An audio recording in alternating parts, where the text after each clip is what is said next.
Now it's time to shout out our sponsor, Legacy Teas and Spices, which is a company that was started by our mom, Angel Mesqua. Hi, Mom. Thanks, Mom. What do we have in store this month, Ryan?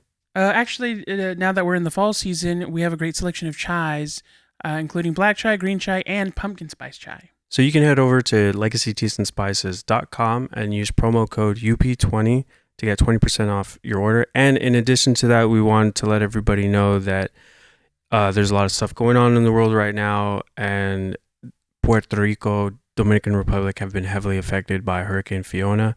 A lot of the country is underwater. There's no power. There's lack of resources. So us here at Un Poquito, our mom, Legacy Teas and Spices, what we're planning on doing from now through the month of October is any sales made using our promo code UP20, 50% of those sales will be given directly towards funds helping those in need. So thank you, and we hope you enjoy the episode.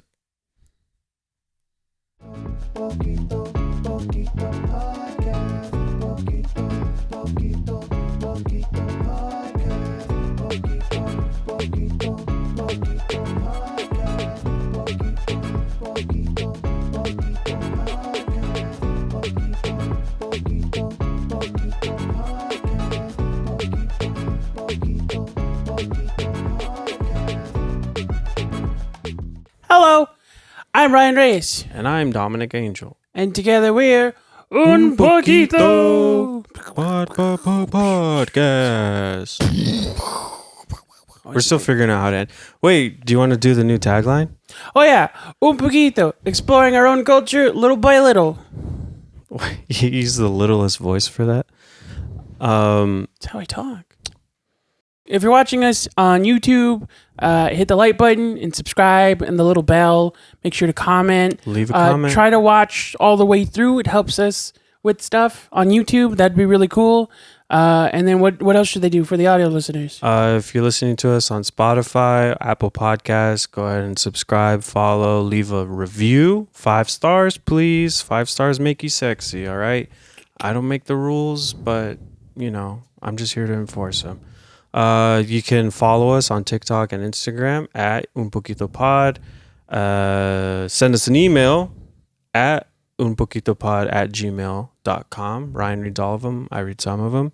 I think that's... Oh, join us on Patreon if you're so inclined. The links are below. Discord. You get bonus content, ad-free content. You get VIP Discord.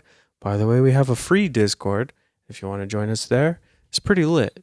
Yeah, so anyone who wants to can join the Discord. What you get with the VIP is you get access to the questionnaire room where you can ask us stuff and we'll answer it here on the episode. Yeah, we're also going to be doing special events. We're going to start doing like Dungeons and Dragons, or we'll do like Spanish club, book club, stuff like that. Whenever we do like Discord exclusive events, you'll have access to those as well. But yeah, that's all for the housekeeping. We have a very special guest. I don't know if we told you this, but like when everything went down, you were like the first name that people were like, are you going to have them back? Oh, that's nice. Yeah. So we're excited to have you. I love that though, like it was over. So like, does this mean you can try again? First guest that was requested, and we're super excited to have them back. Everybody, big round of applause for Atziri Peña. I can't do a big one. Oh, okay. This is like when they sing happy birthday to you and you just don't know what to do. You're just like, You're like, I'll clap for myself too. Mijo, smile. so first question people want to know is, how do you feel about communism? Well, apparently I sound like the sponsor of it. Great. Okay, I'm totally kidding. We don't have to talk about that stuff. Jesus Christ. No, thank you so much for being here. We're super excited, and we're glad that I'm super glad that you're here. And I also am. I mean, yeah, I don't want to speak for you. What are you doing? What? You're just spacing out? No. Yes. I have ADHD. So the people that know you from Isimo know who you are, but new listeners, new viewers might not know your history. But you co-founded Adelitas Apparel, not Abuelitas Apparel. Yeah. Sorry. We'll move on from that. It's in the past. That's the last reference, okay? Adelitas Apparel. I saw like you guys popped up on my TikTok a year ago, and like I really enjoyed like what you guys do. Your designs are sick. Like, Thank you. but yeah, I found out because you are in an undocumented organization, or how would you describe it? Well, it's a little bit difficult to describe ourselves because I feel like we're almost working as a nonprofit instead of an apparel brand, but we still call ourselves an apparel brand who focuses on community care, which is why we do a lot of helping and fundraising. Mm-hmm. So we still say that we're an apparel brand, but we do a lot more than just selling.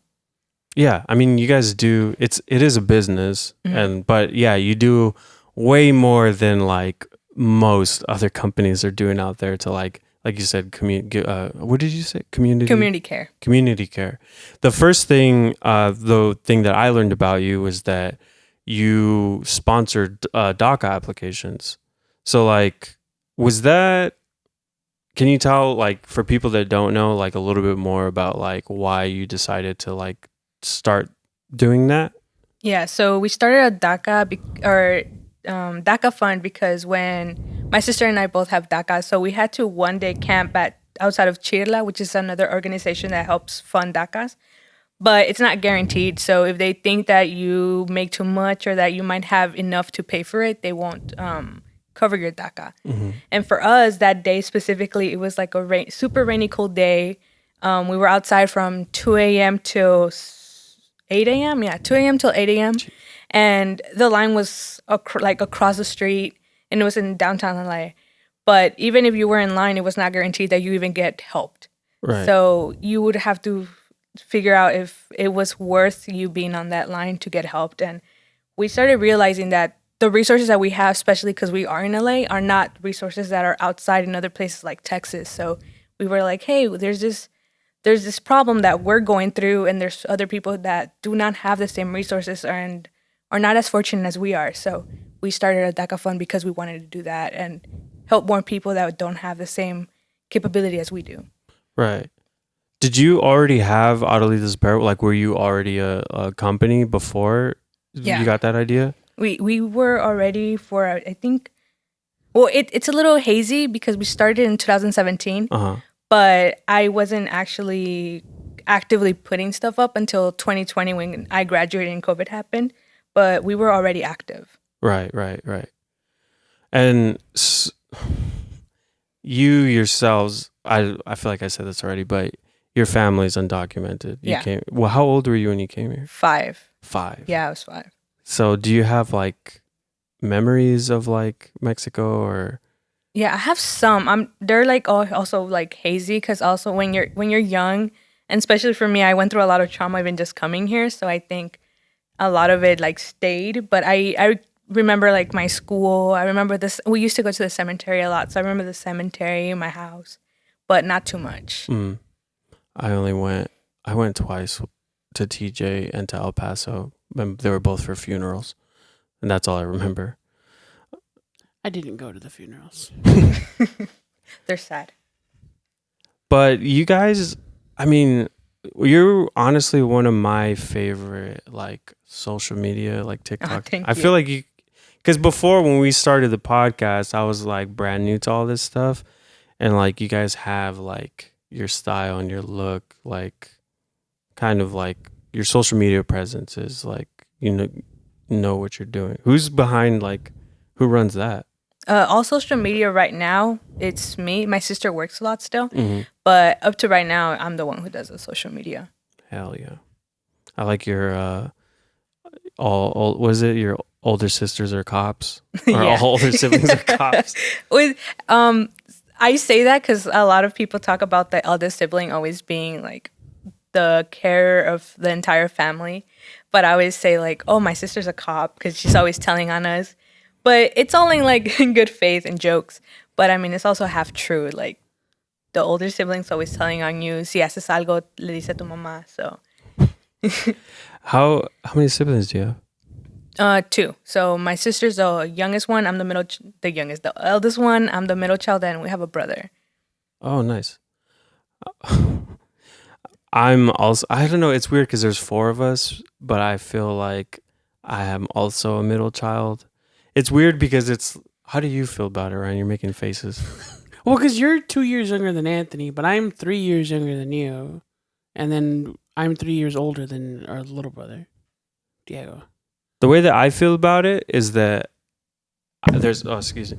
The way that I feel about it is Anthony's the oldest, and then it's me, and then it's you two. Like you're on the same. Of course, that's how you feel.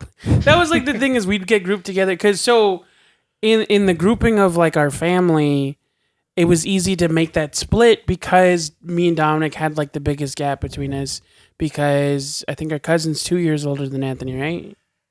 And so like our older cousins were all near Dominic and Anthony's age, and then our younger cousins were all near Diego's age. So I was like just on the precipice of at the top of that. So I was part of the little kids, and you guys were part of the big kids. So I was always grouped with Diego after that. But I feel like technically you and Anthony would be grouped together. Like in my head, it's the reverse, and then Diego's the youngest. Which one of us is the cop, though? You. Me? I never told on you for shit. Yeah, but you couldn't talk. Because I was autistic. I mean, I've heard your story. I was coptistic. That'd be a funny phrase for like people that have like blinders on for police. They're coptistic. But what's your, so kind of to touch on a little bit of like, obviously last time we spoke, you know, and like hearing from you and people like Che, Guerrero, and like the other, I feel like there's like a community of like Latina, like social media people on TikTok that we all kind of like know each other a little bit. Mm-hmm. But like, you know, last time we spoke, we were talking about like people being more than like their jobs, more than like their status. And your social media is like filled with like your story about being like undocumented.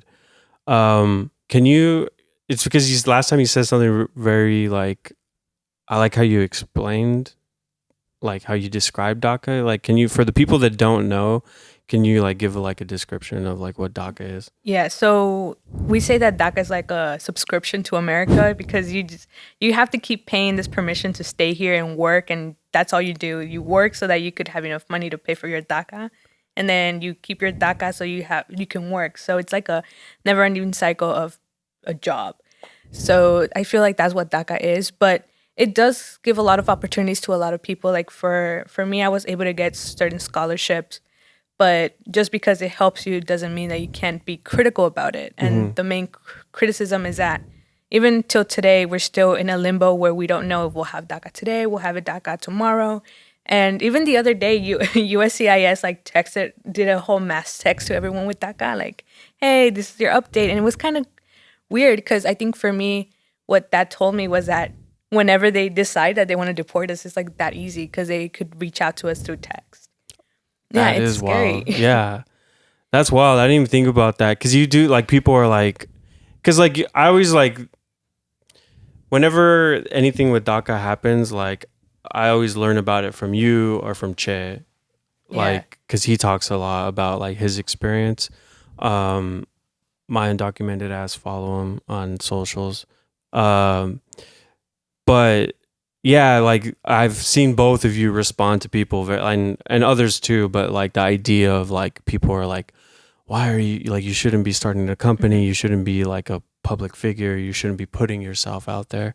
And it's always like, well, if they want to, they can just come and like deport us, you know. So yeah, I also think it's important, especially like when that happens to me, I like to let people know that obviously we are undocumented and we know what can happen if people find out we're undocumented, but also telling us that we should be afraid and that we shouldn't talk about our status is also perpetuating us to go back into the shadows. And it's hurtful to a whole community that relies on just oral sayings. Like a lot of us know each other because we are open about our status, and a lot of us get these resources because we hear it from other undocumented people.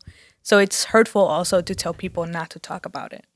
Yeah, I mean, I don't want to I'm always like try to compare things to other people, but it's like, you know, the don't ask, don't tell thing, like with like queer people, where it's just like keep it hidden. Like it's like not being able to talk about your experience, about who you are, and like all of the stories that we've heard. It's like it creates this kind of like struggle porn of like painting undocumented people as a type of person, and then creating the perception of like, oh, you need this is. It creates an image of like what an undocumented person should be, and then you learn that like, oh, actually, there's like it's not that, it's they're it's not who you think they are. Like they're just as diverse as anybody else, like with status. It's like that's the only thing that's the main difference, is like the status of it. Yeah, I think also like one thing I do love about a lot of us being open, especially on TikTok, like I love Che, and you see other people like Mujeres in Psych, who's also sharing what their life is as someone who is undocumented, and you see a lot of different walks of life, because when you hear people talk about DACA, it's always about people who are either lawyers or doctors. So it's a lot. I feel like it's a lot more helpful for people who are undocumented right now to see that there's a whole lot of other career paths that you can go through, instead of just going straight to law school or be a doctor. You could just start a business and you don't have to specifically just go to college for that. Yeah. I mean, I feel like the answer is obvious, but like, is there a reason why like you hear, like you see so many of these stories about undocumented people becoming lawyers and doctors?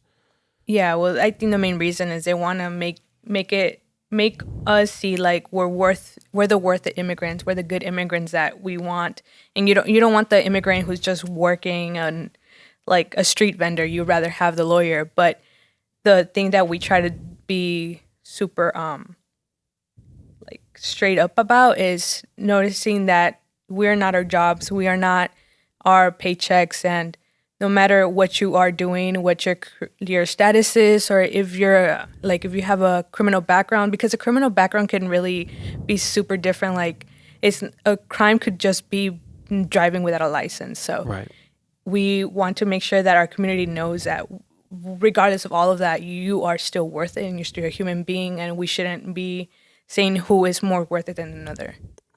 Yeah, no, definitely. That was something that like I don't know. I always feel like for myself, I would like to think I'm a very like open-minded person, and like a very like I'm an ally, you know, like and then like I would hear certain things that you and like Che or like Barragan, Senor Barragan, I forgot his first name. I think their name is Senor Barragan. Yeah. But like stuff that you guys would say that's like, oh, I've never thought about that, or like considered, like how you said, like the worth it immigrants, like, or like having to prove yourself and not being allowed to just be a person. I think what a lot of people don't take into consideration is like I don't know if this is the right way to say it, but who deserves empathy? Because it should be, you know, everybody. But it's like, I think there's a lot of like societal, like, not control, but like we've been molded into thinking a certain way subconsciously about like some people are not worthy of empathy. Because like this is a very different experience, but like I have a history with addiction, and like, you know, when people talk about drug addicts and stuff, or like unhoused people, and like that they're criminals and they see them a certain way, and it's like, well, no, actually, like I could have been, you know, somebody, like I had run-ins with this with these experiences, and like I would like to think that, like, you know, I'm deserving of like some type of like empathy or understanding, that I think like people don't consider. They just like hear, like you hear buzzwords like undocumented or addict or refugee or whatever it is, and you're like, oh, they need to be this way, and like that's a bad thing. What do you think? You haven't talked.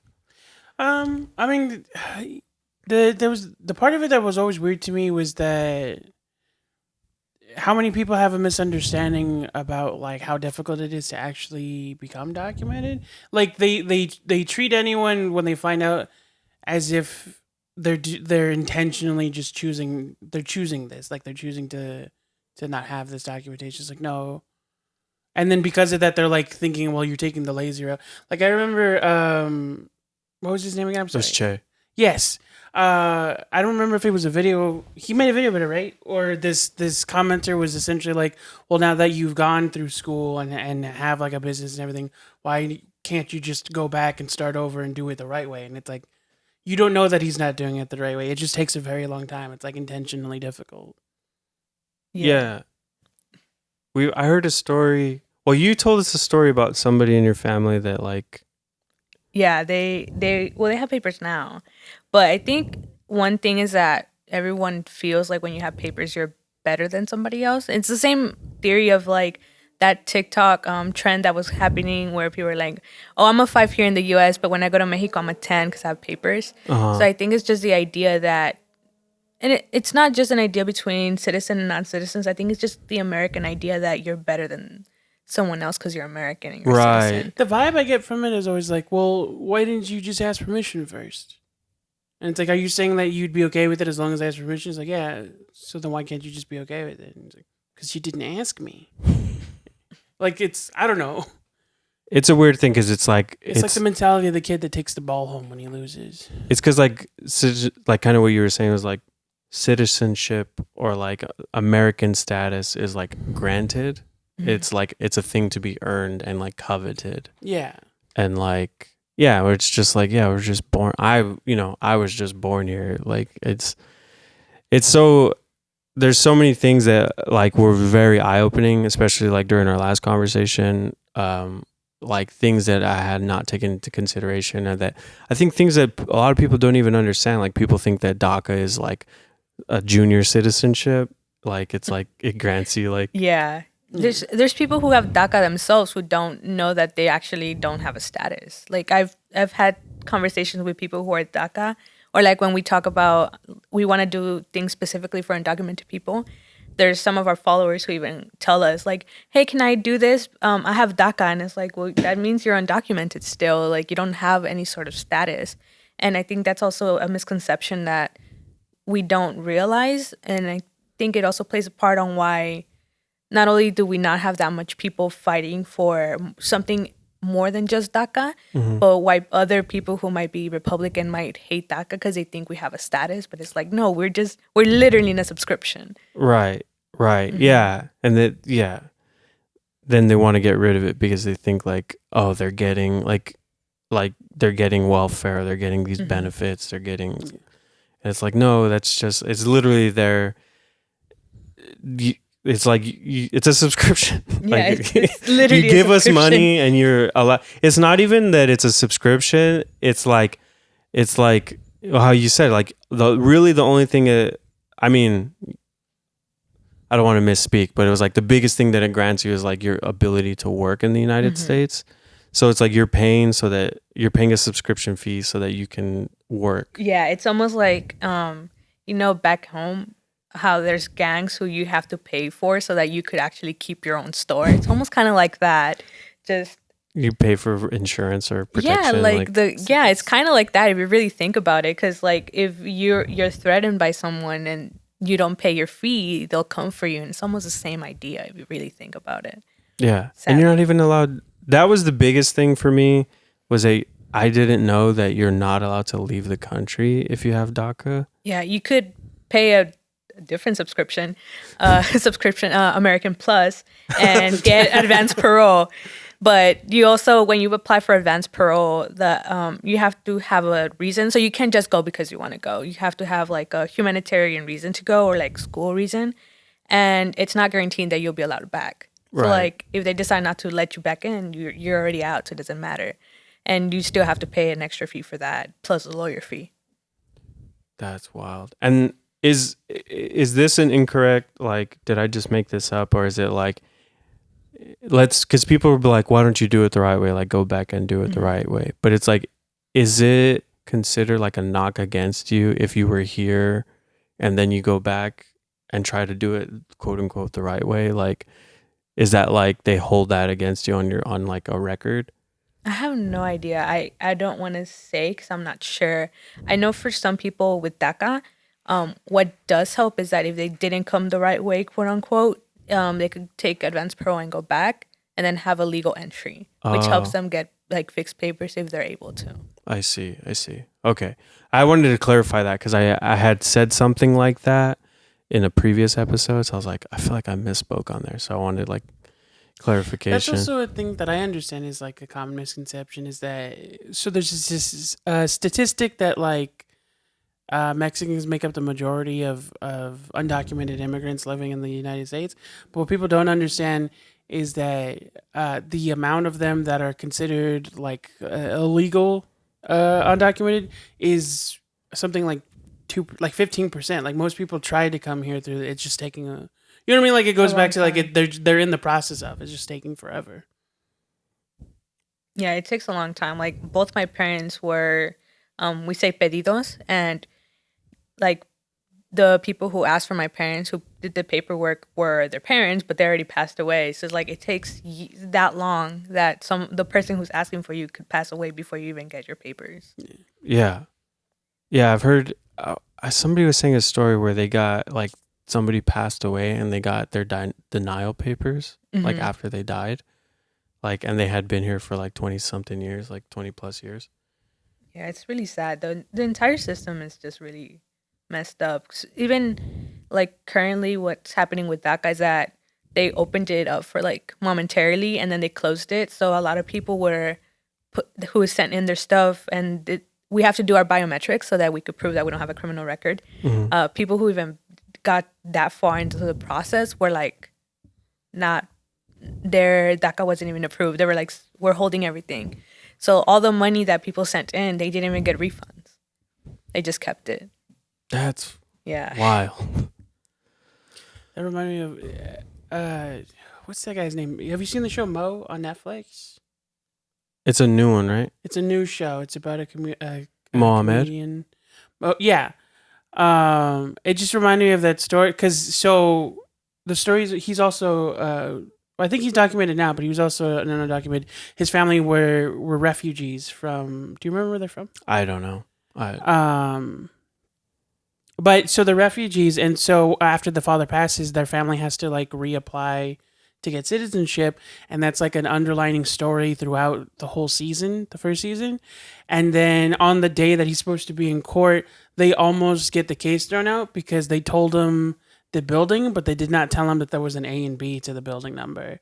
And it's like something like there's so much like bureaucratical stuff that just like gunks up the works, and it's like almost like it feels like it's intentional, even though it's a mistake on the part of, you know what I mean? Like the slightest thing can be like that will disrupt their thing, and then they have to wait like months and years to try again.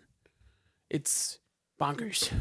I mean, at the very least, they're not trying to make it easier. Yeah, that's what I was trying to say. You said it better. Whether it's intentional or not, like it definitely is like very complicated, and there doesn't seem to be any like effort to making it like more streamlined. So kind of want to take a step back and like we didn't get to talk a lot about like, you know, you and your sister and like how did you get started with the company?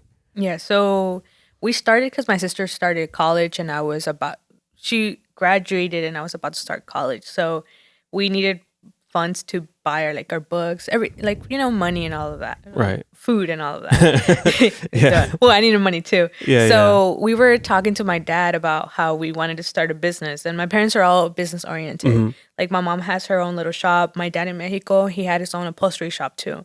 So he came out of his room with $50 and gave my sister and I $50 each.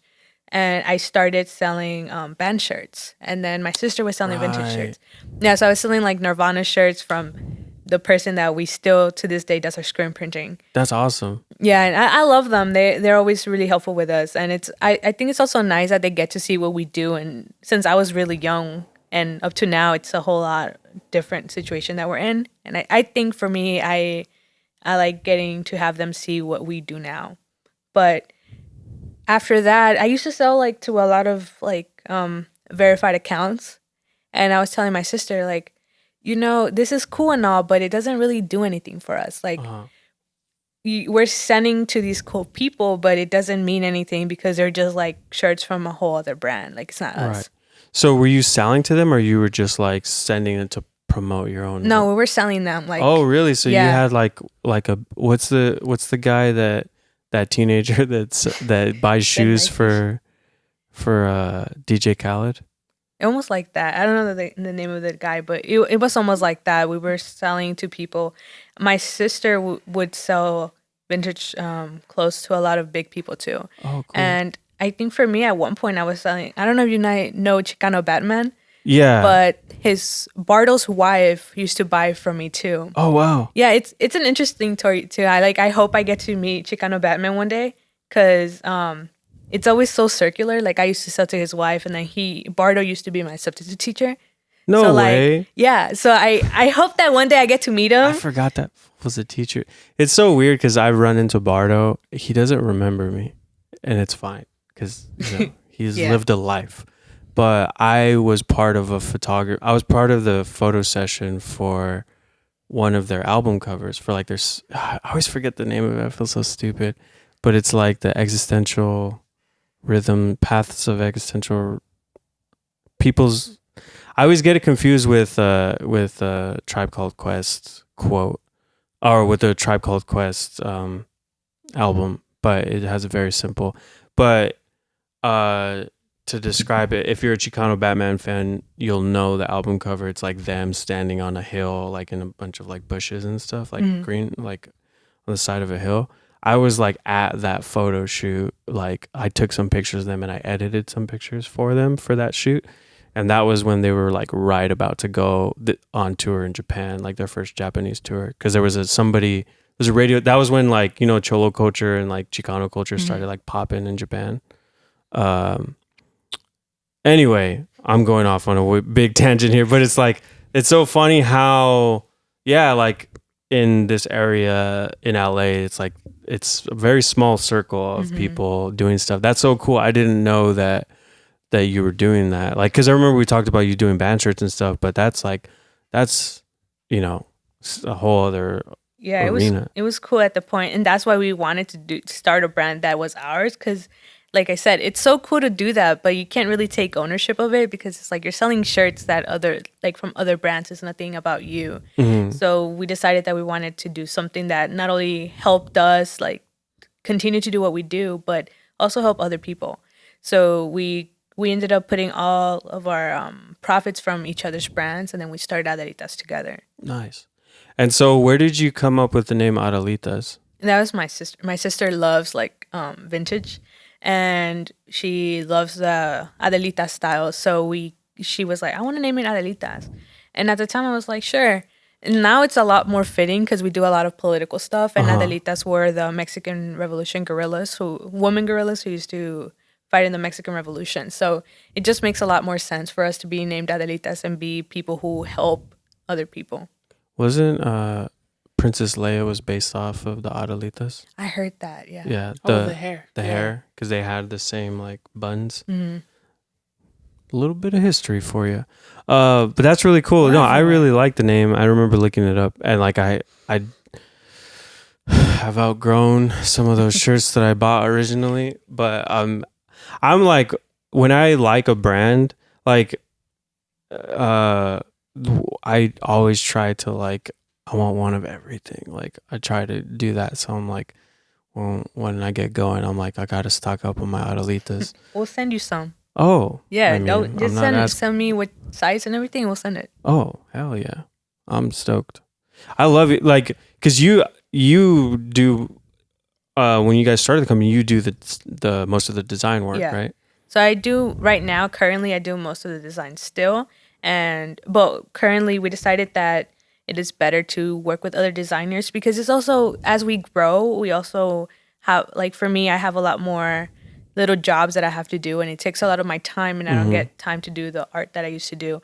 But it's also, as we get bigger, we also have opportunities to give like spotlight to other people. Right. So we want to work with other people that we could make items that are not just something we like, but something that is for other communities as well, not just ours. Right. Do you have anything out where you could like mention like other artists that you have working with you right now? Currently, we don't have. Right now, we have the poster of two cowgirls kissing.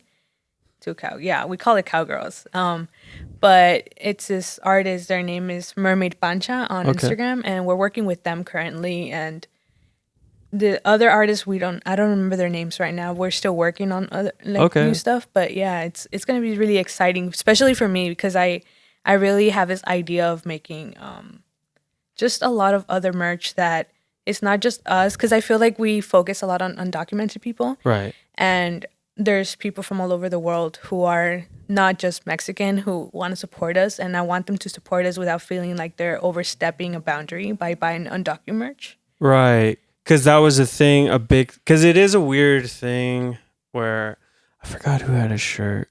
It was a different company, but to talk about like your undocumented line. So you sponsor DACA applications, but it's all specifically like one line that you have, right? Yeah.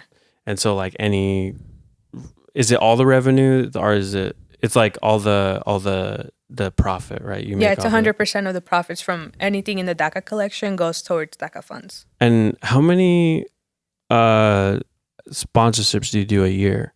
We don't know. I think we sometimes do 10. I think we've been doing this for like 3 years. I want to say about 10 to 20. Right now we're at 75-ish. Okay. Like just cumulatively? Mm-hmm. That's, 25 a year. That's crazy. It's a lot of money. Yeah. But it's nice. I think the only thing that does suck is that we are not as big as we want to, because sometimes it just takes forever to do DACA, like fund a whole DACA, and especially when they have a deadline. But slowly but surely, that's also why we're working with different designers, because we want to make sure that we have a lot of new stuff rolling in, so that people who already bought like 2 shirts that are in the DACA fund could buy other shirts. And we want to focus on shirts because they're the most expensive thing. Like you could buy stickers, but a sticker you're making like $1, $2 out of them. Yeah, so stickers are more expensive than people realize to like sell, to produce, and to sell. You're making like very marginal profit off of it. But yeah, no, that's awesome. And like, yeah, it's like a thing where I could see, because I'll be honest, I thought that like it was like if you bought anything from, because I bought 3 shirts from you guys, and I had thought if you bought anything, it went to the DACA fund, because part of it was like because there's the DACA undocu shirts where like I was like, oh, I don't want to like claim being undocumented or something and like misrepresent like the community.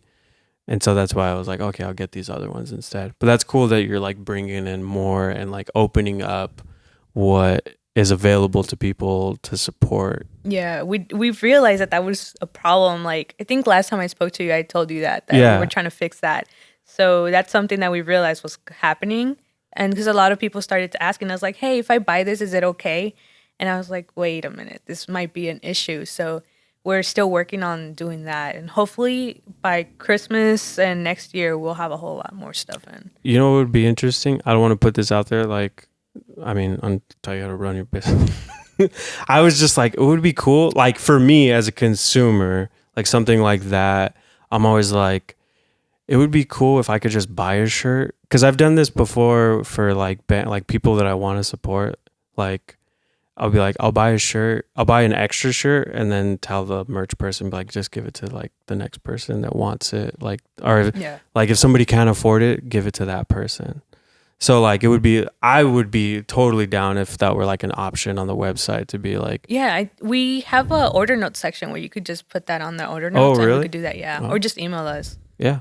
Because we used to sell like last year we did a undocu Twitter calendar. So it was like a calendar of just undocu people who were popular, not popular, but were in the community that we were in.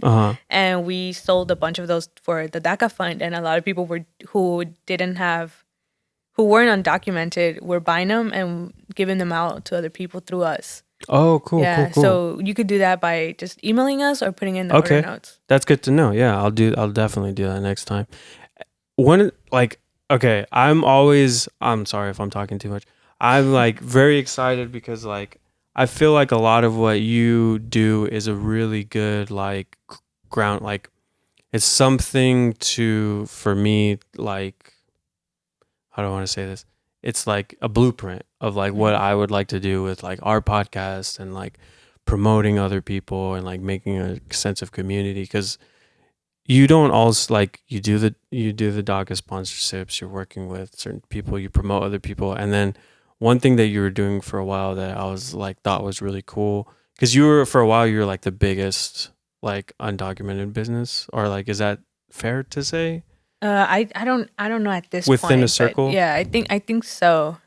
And like you were like posting stories and like making like a campaign of like, here's all these other like companies and like independent businesses that you could like buy from, you know, so like if we don't have something you like here's all these other people that you can support. That I thought that was really cool. Yeah, we do that around November, so it's coming up again. Oh, right. Yeah, so during November we like to highlight other undocu-owned businesses and Latino-owned businesses so that people could just find new shops. For us, like something that's really important is that we get to share not just our platform but our supporters. We don't really believe in the competition idea, because everybody does a whole lot different art. So for us, it's important that the people who support us are also supported back. And that's why we do the community care thing, because like the Puerto Rico thing that we're doing right now, we have a lot of supporters for Puerto Rico. We have a lot of supporters who love Bad Bunny. So we want to make sure that when we have the ability to help other people. And the way we get to do that is by forfeiting our profits. So like we could do a Bad Bunny bucket hat and take a profit from what we sell, but what's the point of that if we could just give them like the entire profit if it's something that we really do love and enjoy? Can you explain that a little bit more, like what you're doing with that fund, with those funds, with that revenue, like where is it going? Yeah, so right now we're helping people in Puerto Rico, and we haven't sent the money out yet at this point because we're waiting for more sales to come in. We just did the bucket hats again because when we announced it, we weren't ready by having a lot of them already done. So we're waiting on these last bucket hats to sell so that we could send out the money. But what we're doing is anything from our shop that is Bad Bunny inspired or just Bad Bunny merch will be donated to helping people in Puerto Rico. And we're also trying to do a new design so that people who already had the old designs could get something new to help to help Puerto Rico. Nice. And we'll for sure include a link. It'll be right here. It'll be in the description. Like you'll be able to actually like link to it. Yeah, because I fucking brain farted. I'm sorry. Gross. No, we'll make sure we include a link in the bio so people can like reach your shop and check your site out. I encourage everybody to check it out because like you have kind of something there for everybody, but also there's a lot of stuff that's directed towards like marginalized people in general, and not just undocumented people, but a lot of like female or femme centered stuff, a lot of like queer LGBTQ spectrum like oriented merch and stuff. So like it's Ryan is queer.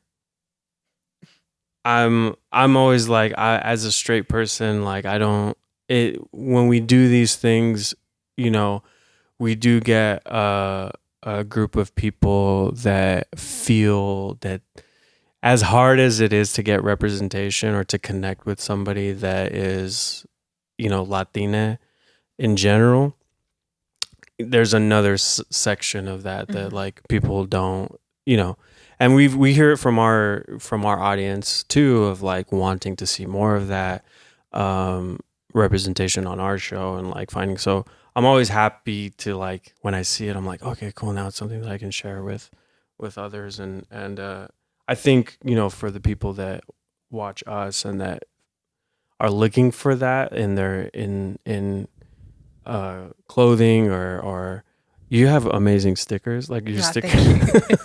The stickers are so cool. But yeah, there's like a lot of that stuff there, so I encourage everybody to check it out. I'm sorry if I'm talking too much, Ryan. Do you have anything to say? I also brain farted. Okay, cool. Hell yeah. Let me take a breath because I feel like my chest is tightening. Well, I remember, how did you come up with I remember seeing like they were like, I don't know how to explain them. They kind of reminded me of like the pop icon bobbleheads. You have these characters, right? Or am I thinking of something else? Oh, you just recently did the skeletons. Oh yeah, that's our new logo. Right.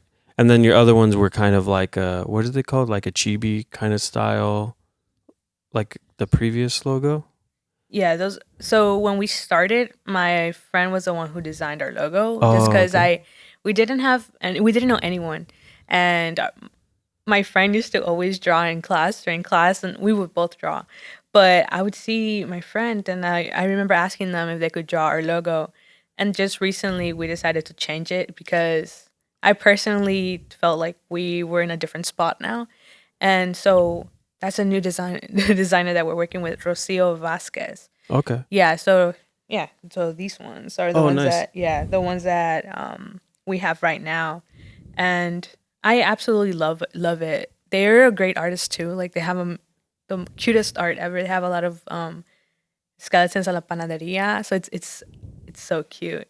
But yeah, those are the ones. These are our new logo. Hell yeah.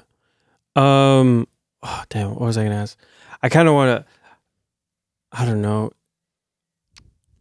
You as I feel like the two biggest things I always love to see, like, you guys' Bad Bunny TikToks are really funny, and then also like, where does your love for Toy Story come from? So the funny thing about Toy Story is that I don't even think I started watching Toy Story until I was older. So I don't know. I just remember randomly I started liking Toy Story, but I used to have a lot of toys. I always talk about how, like, when growing up I wanted Legos, and I was never like, I had a cousin who had a bunch of Legos, and even when we lived in one of my uncle's houses, like, I wasn't allowed to touch his toys. And I get it, like, when you're children, you don't want to share. Mm-hmm. So, like, I've always wanted toys. So growing up, I started, like, hoarding a bunch of toys. And one of the toys that I hoarded a lot were Buzz Lightyear.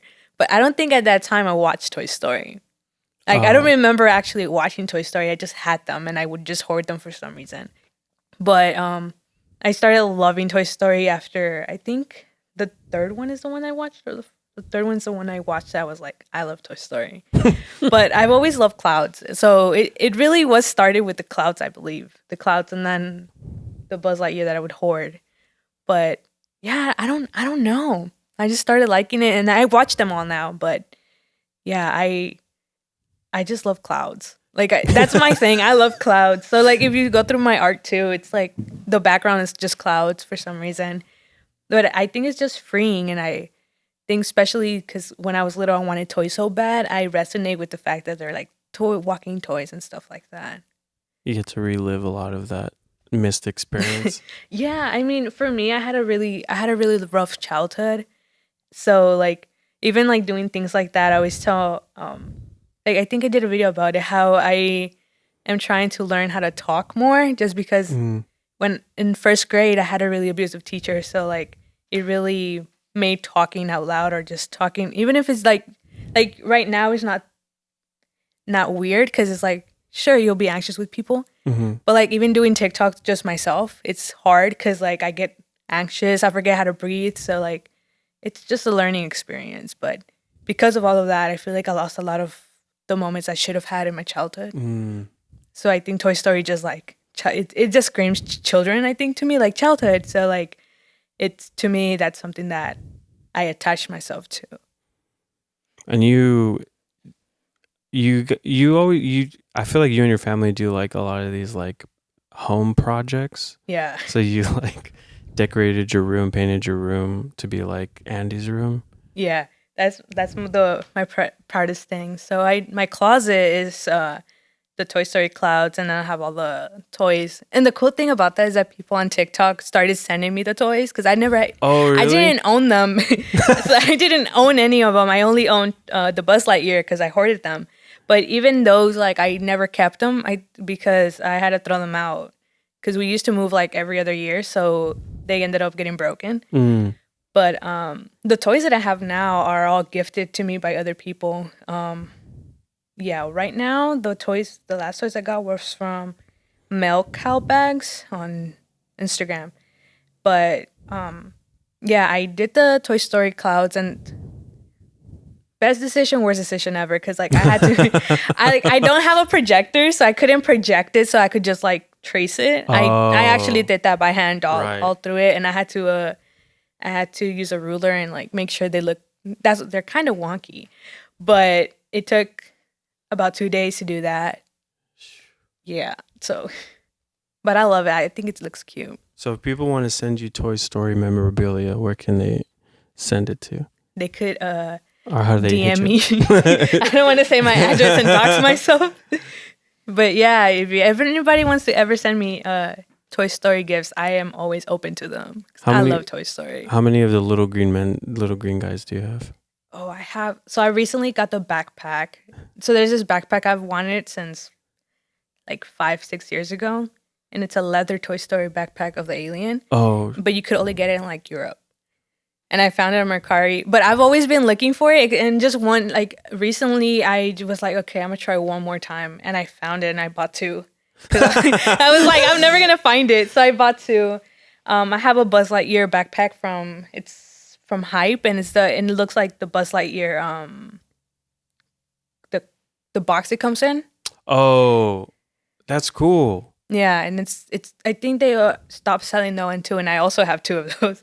Dang. Yeah, but yeah, I love them. They're just so cute, and I think they're one of the not brands, but like the movies that have really nice merch. I mean, it's a classic. I saw both the first 2 Toy Story movies in the theater. Actually, I saw the second Toy Story when I was at a drive-thru, which, I mean, they made a comeback during the pandemic, but drive-thrus. No, how do I say drive-thru? Like I went to Burger King. The drive-in. Like on your phone. Like this was last week. Yeah, I was watching it while I was getting onion rings. I mean, it's just something really cool about Toy Story that like stands the test of time. I feel like because it's for kids, but it's also just like, I don't know, all the villains. What's the name of the villain? Zorg. Yes. Fucking cool. Ryan, what do you have to say about anything? I like seeing the third one. We went to the El Capitan Theater, and it was a promotional event because it was the premiere day of the movie. So afterward, they had a festival after, and we went around the lot, and you could like play games that they were going to release, and there was like carnival games that if you won, you got the figurines. Like they were selling like replicas of the toys. It was dope. Have you been to the Capitan? I don't think so. No, I barely go out. Oh yeah. Yeah, I like staying home. We're homebodies. The Capitan is like Disney. It's like the Disney theater in Hollywood. So it's like a really nice one. Whenever like Disney comes out with something, they premiere it at the Capitan. And every screening not opens, but like as you're being seated, you like there's a dude on a huge organ, like the size of this room. Oh yeah. And he's just like playing and like pulling levers and like all this stuff, and he's playing like Disney songs. It's crazy. And everyone's like, yeah, it's like nobody knows who this guy is. They're just like, you know what it's like? It's like if the guy that like fixes Woody, like that old man. Yeah. It's like if that guy was playing an organ. Like that's how like what the vibes are. that's so cool. and then they do. Of this, sorry, that reminded me of this weird sketch from I Think You Should Leave. Oh, with Fred Willard. Yeah, he's trying to play out a funeral, and he has one of those machines, and it's like making all these wacky like clown noises, like I can't do them right now, but it's like it's like the yeah, just a bunch of wacky noises. You said you know how to do them, right? Yeah. Do you want to do one? You guys I are can gonna do a battle? I tried to do one earlier for the Patreon episode, and I did a pretty good job. I changed I feel like I changed the game a little bit. Invented some new techniques, some new figures. What color do you want? Green. Green. Do you want the pump? I use the pump. Yeah. I use a pump, and then I could use a pump after you. I don't know how to blow them yet. Yeah, it's like extremely difficult. Like once you make the bubble, the rest is easy. It's making the bubble that takes so much precision and like embouchure focus that like literally the last time I tried it, which was for the Patreon, I almost passed out. Yeah, I only learned how to do these because, like, you know, when you go to the 99-cent store when you were a kid, your mom would be like, "Solo una cosa." So I thought I was smart by getting these because I thought it were like you were getting like 10 toys for $1, and I was a dumb one. What's the name of that guy? What do you know how to make? Balloon dog. Balloon dog. I like the dog. Should I make a turtle or a monkey? Those are the popular ones. You made a monkey. I'll make a turtle. Make a turtle. Make a T-Rex. That's gonna take 2 balloons. This is gonna take way too much time. Okay. It's gonna take like 5 extra minutes that you're not prepared to waste. What's the name of that guy? He got big on TikTok, but I saw him on like Instagram, and he's like, his name is like, it starts with an R. All of the step by step. It's like Rocket. There's like Rocket or something in there, but he's this guy that he's always like, here's how you make money, and like he always like shows you how to do like a side hustle. One of them was like balloon animals, and he'll like teaches people, but like other ones was like how to make tiles and how to like. For some reason, I thought of that Lamborghini guy. I feel like I was thinking about that one guy who tells you to buy crypto. Oh. I forgot his name. Gary V. Gary V. I just thought it'd be funny if you found out that the Lamborghini guy from YouTube, like, what he actually does for a living is make balloon animals. Not Ty Rivera. That's the name of a comedian. Just Ty something. Yeah, something like that. Have you seen the parody video? I mean, there's a bunch of parody videos. Lamborghini. But there's one video where they like replace every other word with Lamborghini. Oh yeah, here's how you get rich. You replace every other word you say. Lamborghini. That's funny. Yeah. Head's a little messed up, but it'll do. I think I messed up too. It's alright. It'll be a smaller one. What product are you most excited about releasing? Ooh, that's a good question. So because we do a lot of like giving out stuff sometimes, we decided that we want to do a different line where we could like all the profits from certain shirts will go for us to like do random stuff like the flower drop off that we did. Oh. So why did I do that? So I think that's what I'm excited for. It's so a bunch of shirts about community, but the profits will be for us to be doing the work that we already do. It'll be easier on us because we'll be able to get funds that are not just specifically from our profit. Right. Yeah. So what is the flower drop off? The flower drop off is so during 2020, there was this kid who was selling flowers to just make ends meet with his dad, and we ended up going and we bought a bunch of flowers from them. Mm-hmm. And we asked our followers like, hey, where do you guys live? We want to drop off flowers for you guys. Oh wow. So a lot of them who didn't live here had family here, or they just like decided to donate money for us to buy more flowers.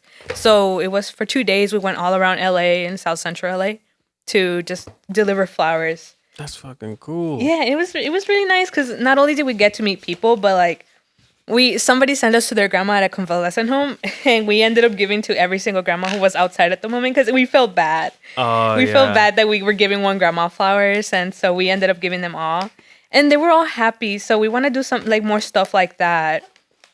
When is that happening? Like, what did you already say? When you plan on like releasing that? We don't know. So because we work with the screen printer that we work with since I was a kid, we don't really get like a time, like when they're gonna give it to us. And we're also really lenient. We're like, just whenever you want. So we don't like they have the designs already. We're just waiting on them to give it to us. Oh, okay. Yeah. So we're not sure when it's coming out, but hopefully by November, December, or early next year. Okay. That sounds cool. I'll be keeping an eye out for that. I finished, but I gave him a long neck. It's a giraffe now. It's a giraffe, yeah.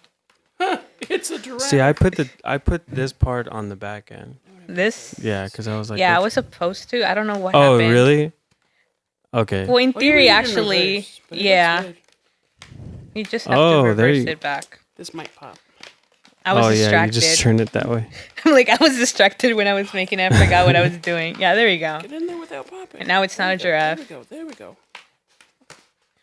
I used to do this at school, too, until there was this girl who said she was scared of balloons. Scared? So I stopped. I found out Ryan made me that turtle, and I don't know what it was, but when he put the turtle in my hand, I was like, this is disgusting. I don't know what it came from, but I just was like, this feels disgusting. I don't like this. Are you is there anything special coming up for like the fall and winter, even though global warming, but like sweaters, hoodies? You have those beanies that are really cool, like the half and half. Yeah, so we're doing more of those half and half just because we got the new logo, so we want to do beanies with the new logo. We're doing some caps coming soon. I really love hats, so we're doing like a 5-panel hat with different colors on each panel. Oh, okay. What is a 5? Oh, it's the ones where, is it like the ones with the button on top and it has like the sections? Like, yeah. Okay. It has like one section. Yeah, 1, 2, 3, 4, 5. Okay, yeah. I think I know. Well, thank you so much for being here, for coming through. Yeah. We're like I said, the first name that we thought of when we were like, we want to have guests on, it was Adelitas Apparel. No, so thank you for inviting me. Yeah. You're great. Very excited for what you and your sister, your family have in store, and like, I can't plug you enough. Everybody that's made it this far, definitely check out the website, and keep an eye out for all the stuff they got going on. We'll have a link to your socials and the website. Were we doing the sign off? Do you know what the sign off is? Oh yeah, do you remember the sign off from our old? No. So, well, you should tell the story first. So, when I was a kid, my grandfather and I used to fight. No, when I was a kid, my older brother and I used to fight all the time. So my grandpa is from Mexico. English is second language. He came out and he meant to tell us don't fight, but instead what came out was don't fly. So now, whenever we see each other, instead of saying goodbye, we say don't fly. So that's how we sign off the show. So from us at Un Poquito, don't fly.